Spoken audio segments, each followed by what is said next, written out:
Have you ever felt? Are you listening? Damn.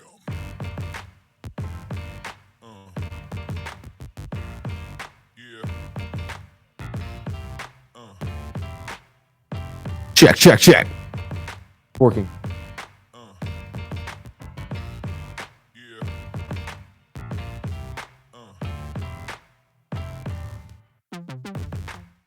Hello, everybody. Welcome to Nailed It. My name is Caleb Nail. We have been struggling with technology.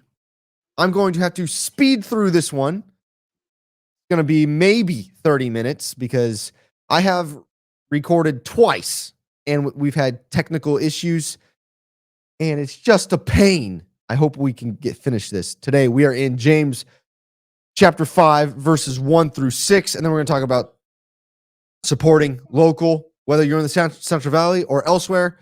We're going to talk specifically what's kind of going on in the Central Valley and how we can support locally, but I hope it encourages you to support local in your neck of the woods. What I think is funny, today's verse of the day on the Bible app, don't drool on me, dog, was from James chapter 4, verse 17. Those that know the good that they ought to do but don't do it, it is sin for them. That has been coming up so often. We've been reading it. It's been coming up within my family, and this is not planned, right? I mean, it's planned that we're just going to go through James, but the timing of it all is insane. And then the Bible app that sends the verse of the day out to all its users, they're getting that today. I think that's awesome. The Spirit moves in an amazing way, encouraging people to do good. And in certain times, in certain seasons, the Spirit puts different things on everyone's hearts, because when everyone moves together, it's very powerful. Let's start in James chapter 5, shall we? Verse 1 through 6, I encourage you as we go throughout, pause this, pray about it, and listen to the Lord. James says this, starting in James chapter 5, verse 1. Now listen, you rich people, weep and wail because of the misery that is coming on you. Your wealth has rotted, and moths have eaten your clothes. Your gold and silver are corroded. Their corrosion will testify against you and eat your flesh like fire. You have hoarded wealth in the last days. Look, the wages you failed to pay the workers who mowed your fields. Okay, Truett. The wages you failed to pay the workers who mowed your fields are crying out against you. The cries of the harvesters have reached the ears of the Lord Almighty. You have lived on earth in luxury and self-indulgence. You have fattened yourselves in the day of slaughter. You have condemned and murdered the innocent one. Please. You have condemned and murdered the innocent one who was not opposing you.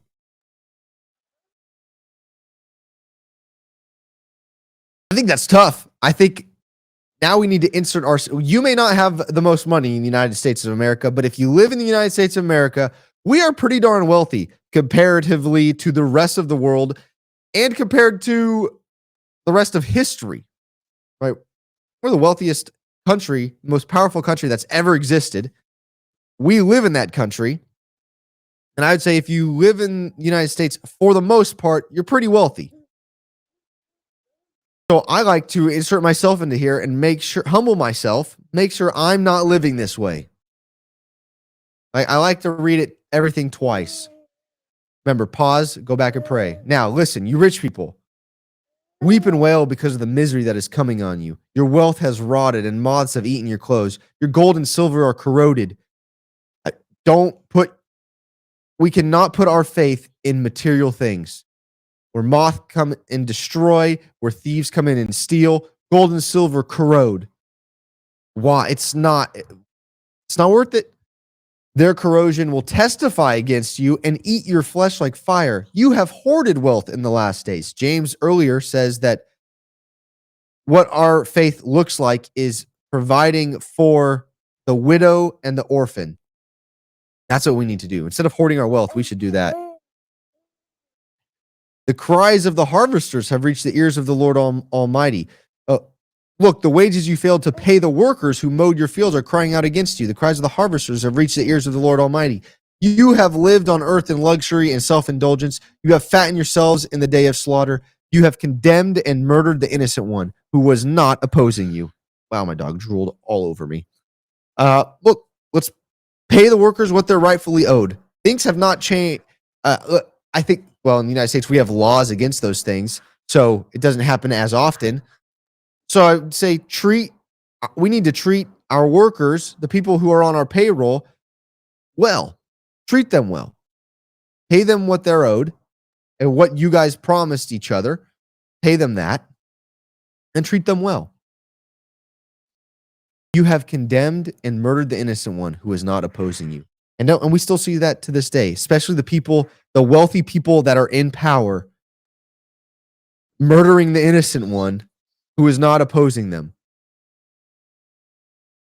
Right? But so one, this is a call out to the rich and famous and the powerful. The Lord brings justice, whether he brings justice in their lifetime on earth or later on, justice will be served. So we don't need to worry about that. But what can we take from this? We need to treat the people working for us fairly. We should not worship material things. I think those are very important. And remember where you came from. If you become very rich monetarily, then you're able to treat the others fairly. I drew it. All right, let's talk about local. Let's talk about the Central Valley and what's going on. The only sports thing I have today is an update on Deion Sanders. If you didn't already hear this, because we talked about it on Monday, Deion Sanders' press conference, he's not retiring. He had bladder cancer. They replaced his bladder. Thanks, dude. And he's doing fine. He's still coaching. I'm happy for him. The only critique that I don't have, that others have, of the whole situation was why the press conference. Well, I think it was to bring glory to God, and he made it pretty clear. And his sons made it clear they're going to use this to bring glory to God, and I love that. And then immediately after, they had a college football player who played for Colorado, who played for Deion, end up retiring from the game of football to pursue dentistry because he had multiple concussions or he had a serious concussion and he was done. And so he got in front of the team and Coach Prime and retired from football. And they were all very supportive of him. And they're honoring his scholarship still at the time, or they are going to honor his scholarship. And that player thanked Jesus for allowing him to play football at Colorado, to play football in general, to play football for Coach Deion Sanders. And I think that's a testament to what Deion is doing there.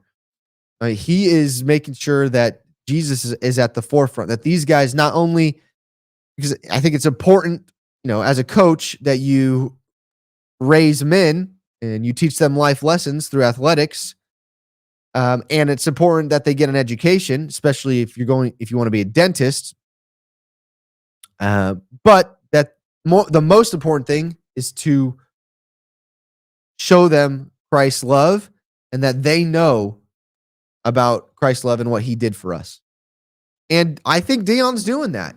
And I'm excited that he's back and he's going to continue raising these young men. That's the only sports thing I got. Careful, brother. You don't fall. You need to sit down. Nope. Stay over there. I'm almost done. All right. 2 things, and then I'm going to get out of here because I got to move quick. Yesterday, talked with 2 people from out of town. Actually, one person and then another family that they visited the winery, and I poured for them. And we had fascinating conversations. But one of the things that we talked about was the wine industry in general. And the reason that I bring this up because there was an article released by YourCentralValley.com with the headline "Valley Farmers Abandon Vineyards Amidst Shriveling Wine Industry," and I thought, well, we've been in the wine industry for about 10 years now, so I want to talk about it and what we're seeing with our winery. So I'll just, before we get to the article, I'll quickly tell you kind of what we have seen going on. So wineries in general are selling all over the state of California, all over. Not just the Central Valley, and I can tell you that Central Valley wineries are struggling as well. And there's a reason behind that, and I don't exactly know that reason. Commodity prices are low for wine grapes because farming is truly supply and demand. And we have a huge supply of wine grapes, and the demand is not there. It's that's simple. Simple economics, and farming is that way. Now, the thing with wineries is that for the most part, I'd say majority of wineries are hobbies, right? So you're a heart surgeon, you make a bunch of money. You're an NBA player, you make a bunch of money. You buy a winery, you pay a winemaker, you're buying grapes from elsewhere. Maybe you have 2 acres, maybe 5, 10 acres of wine grapes that you own as well. Okay, bud. Okay, well, once the commodity prices go down, or you can't sell your wine, or you can't sell your grapes because they're not handing out contracts. You can't find a contract for your grapes because the winery has too much wine they can't sell. Well, now it's not a hobby. Now you're losing a bunch of money, and it's time to get rid of that. It makes it a good business decision to get rid of the winery and the vines. Well, I can tell you in the Central Valley, there's not many wineries that are hobbies. Lots of the wineries are livelihoods. And lots of the wineries are livelihoods for people. And so it's very important for them to continue to farm and provide wine for people in the Central Valley. Now, the hard part about wine, especially in the Central Valley, is we cannot make a bottle of wine for $5. We can't do it. You go into Costco or Trader Joe's or grocery outlet and you see, they call it $2 chuck, but it's really $4 or $5 chuck. You can't do it. We don't have the technology, the equipment to make wine at that price. It's impossible. So people buying wine are buying from the Gallos and Constellations and Robert Mondavis of the world that can. And I understand that. If you're drinking wine, it's got to fit within the budget. And most people are, we don't have a big budget right now. So we can't afford higher price wine. So that's what's going on in the wine industry. That's what we're seeing. But the other thing is that beer is not making a huge dent anymore. Yeah. But I would say seltzers are making a dent in the wine industry. And it's really hurting. And this is my opinion. So those things that we have heard from people in the wine industry that observe, here's my observation, is that because of seltzers and craft brewery. Okay, you want to go inside and go get some water? Okay, here, let me pick you up. I know, my hands are cold. Okay, go ahead, go for it. What I have seen is now there aren't young people like me getting into the wine industry or drinking wine, right? So I'm 30, and I would say before seltzers, by the time you hit 30, right, when I hit my knee on a corner now, it hurts a long time. I don't bounce back as like I thought I did or thought I would. I know, I'm still young, but what I'm saying, the point I'm trying to get at is people are not entering into drinking wine until 40 or 50 now because of beer and particularly seltzers. They can drink those. And I think there's a reason behind that. It's because they're cheaper. And I don't know about the education of wine. I never thought the wine industry does a good job educating wine drinkers about wine because the connotation of wine drinking is, it's what the rich people do. And you have to know about wine before you before you start drinking it. You got to know the notes and the flavors and all these different. No. You don't. Go drink at Central Valley Wineries. We are not that way. Our saying at our family winery is if you like it, drink it. And we will find you a wine that you can like or that you will like. We will do that. Let me know. I'll help you out. But there are many valley farmers who farm wine grapes that don't have wineries. And they have contracts with other wineries.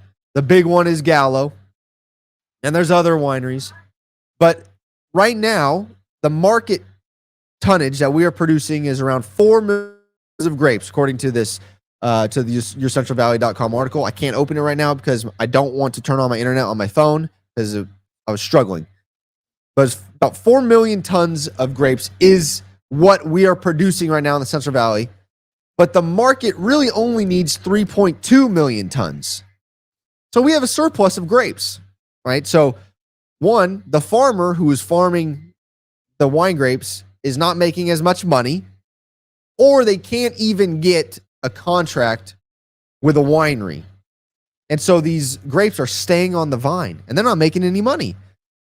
So the farmer either has to yank out his vines and plant something else, which takes a bunch of money. They're going to have to take out a large loan, and then they got to plant something, which that's going to take a ton of money. And if you put in grapes, you got to put in trellis systems, which is very expensive.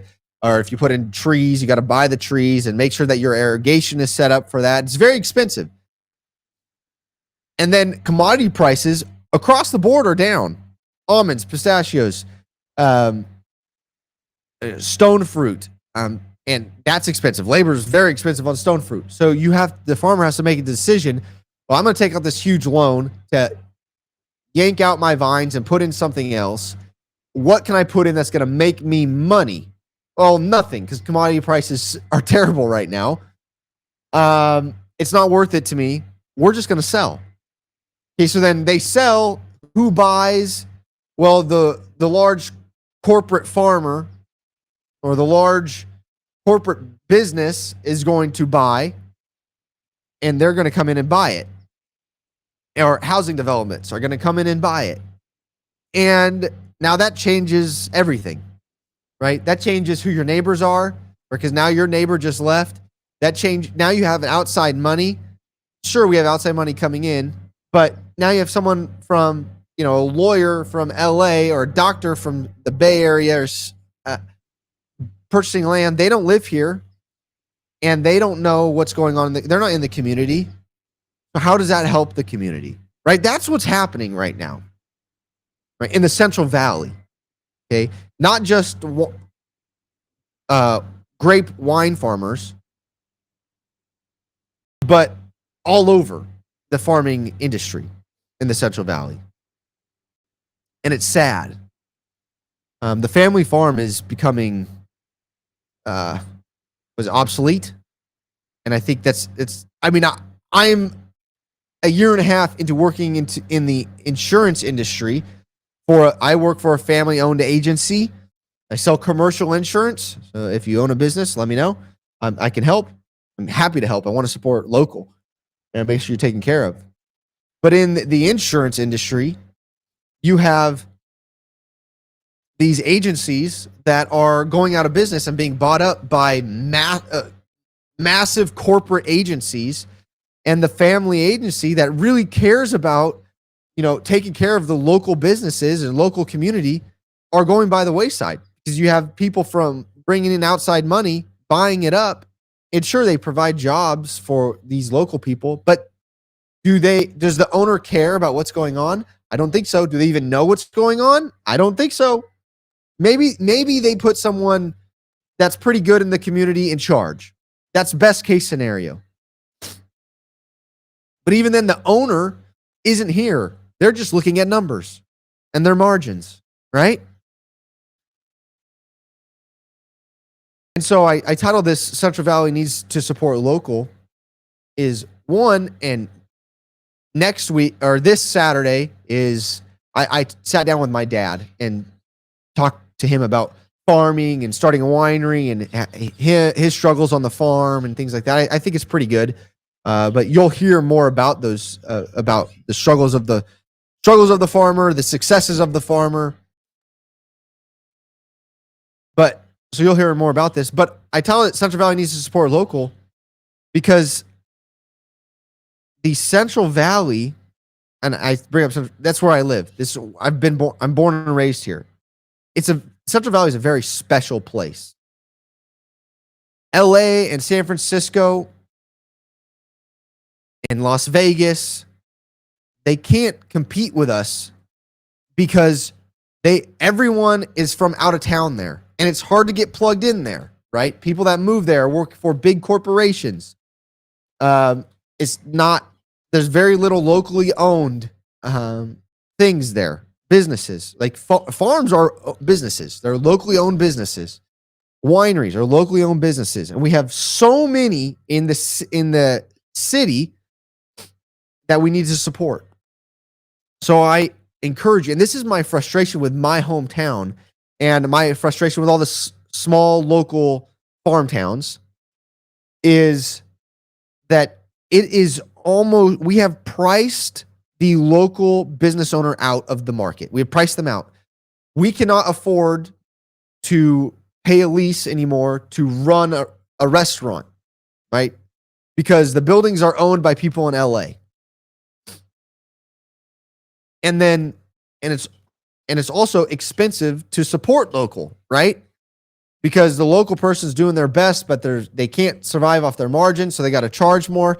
Whereas McDonald's, Panda Express, all these places, their margins are nothing. Now, it's terrible food for you, but their margins are nothing. And so they're going to continue to have success and buy up the leases. And now in your farming community, instead of local restaurants, you have a Taco Bell, a KFC, a McDonald's, a Burger King, a Carl's Jr., a Panda Express, a Dutch Bros, 3 Starbucks, and you have almost zero local restaurants. You have a handful of local restaurants and 0 local coffee shops in your hometown. And that is where I live. And it's frustrating. And so we really need to get out there. And I'm talking to myself as well as everyone listening. Get out there, support. I know you're in a pinch and you need food, it's nice to go run to the fast food place, but call the local restaurant owner. Or you need clothes. Find a local clothing store and support them. Find someone local that can fill your need, and let's support them. I think it's so important for your community, because otherwise the community gets left in the dust. And this all stems from going back to what's going on in the wine industry right now. And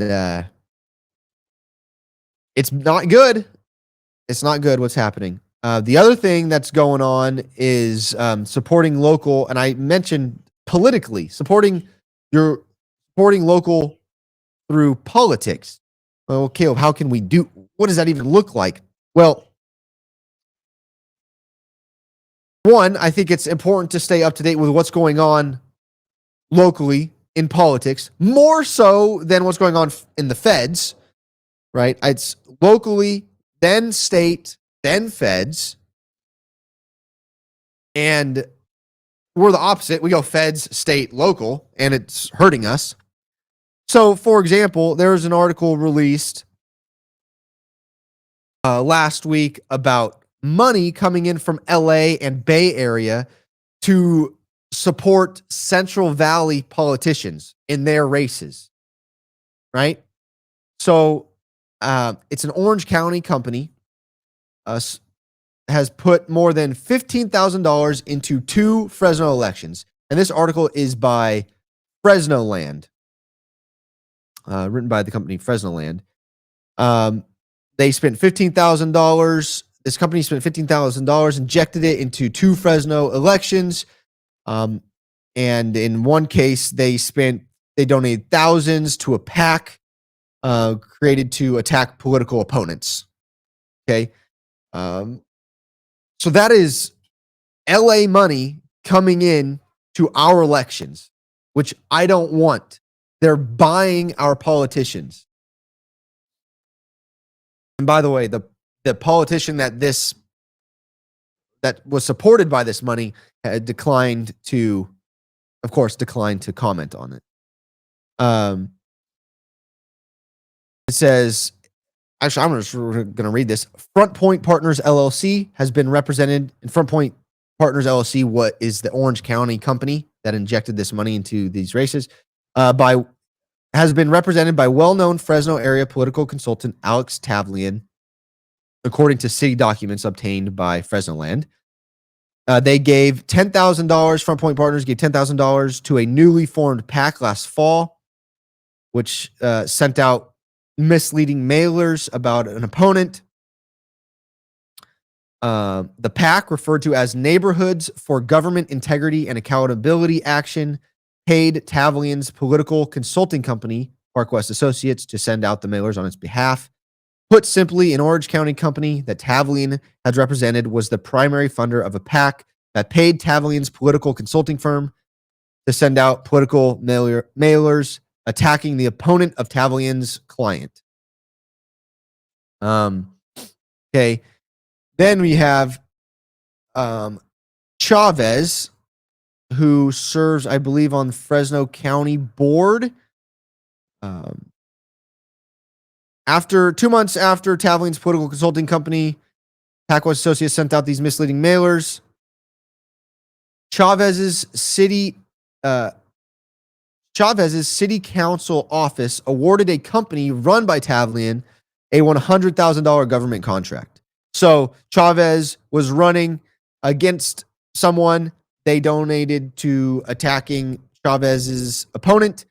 He won. Chavez won. He then awarded the company a $100,000 government contract.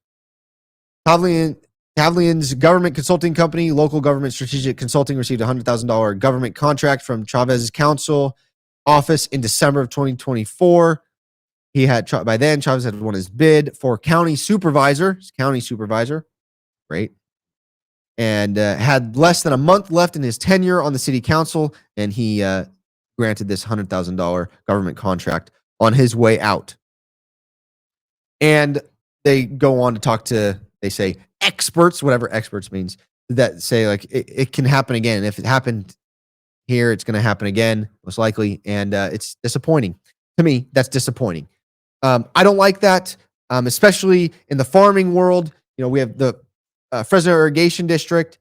And irrigation districts are elected positions with people that sit on the board. There's elected positions.